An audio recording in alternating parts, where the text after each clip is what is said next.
Iran ইসরায়েলের সংঘাতের জেরে কাতার, সংযুক্ত আরব আমিরাত, কুয়েত ও বাহরাইন সাময়িকভাবে বন্ধ করে দিয়েছিল আকাশসীমা। এরপর সেটি আবার খুলে দেওয়া হয়েছে এবং এরপরে বাংলাদেশ থেকে বিমান চলাচল স্বাভাবিক হয়েছে। সোমবার বিমানের রুট বন্ধ থাকায় বিপাকে পড়েন প্রবাসী বাংলাদেশিরা। মধ্যপ্রাচ্যের এই 4টি দেশের অন্তত 14টি ফ্লাইট নির্ধারিত যাত্রা বাতিল করেছে। ঢাকা শাহজালাল বিমানবন্দরে আছেন সহকর্মী ফরহাদ ইবনে মালেক, যুক্ত হচ্ছি তার সাথে।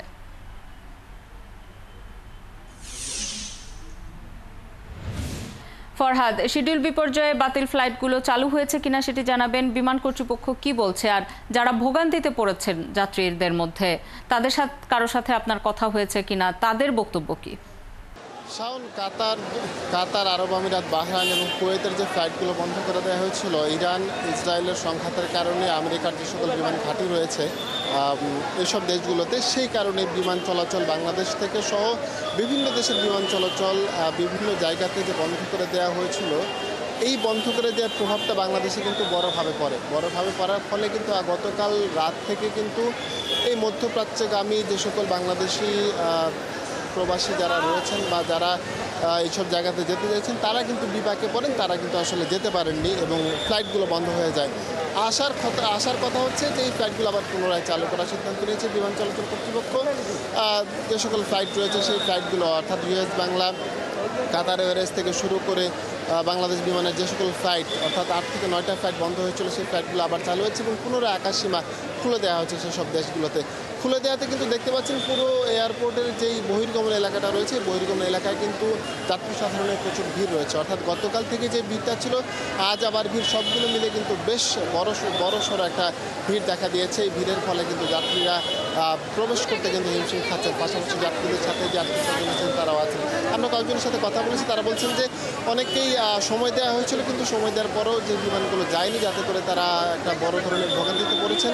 নতুন করে আবার তাদের টিকিট কাটতে হবে কিনা সেই বিষয়গুলো জানেন না। অনেক সাধারণ যাত্রী রয়েছেন যারা আসলে দেশের বাইরে যারা কাজ করে রেমিটেন্স এনে বাংলাদেশের জন্য রেমিটেন্স এনে দেন, তারা কিন্তু একটা বড় ধরনের বিপাকে পড়েছেন বলতে হয়। আমরা কয়েকজনের সাথে কথা বলে এটা জানতে পেরেছি।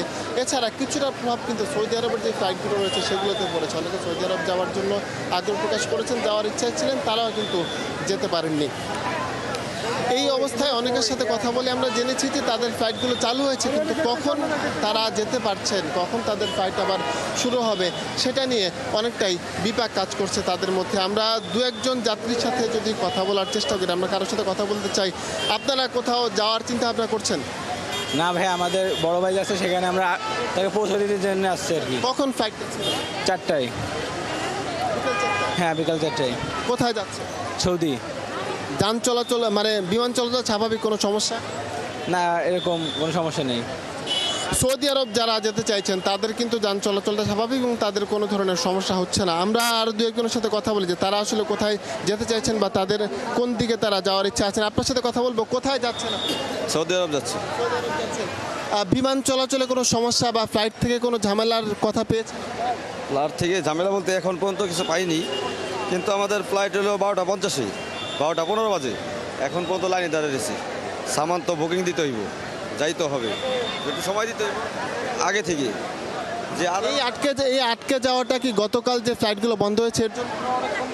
সেটাও বলতে পারলাম না, আমি আজকে আসছি তো এই জন্য। ধন্যবাদ আপনাকে।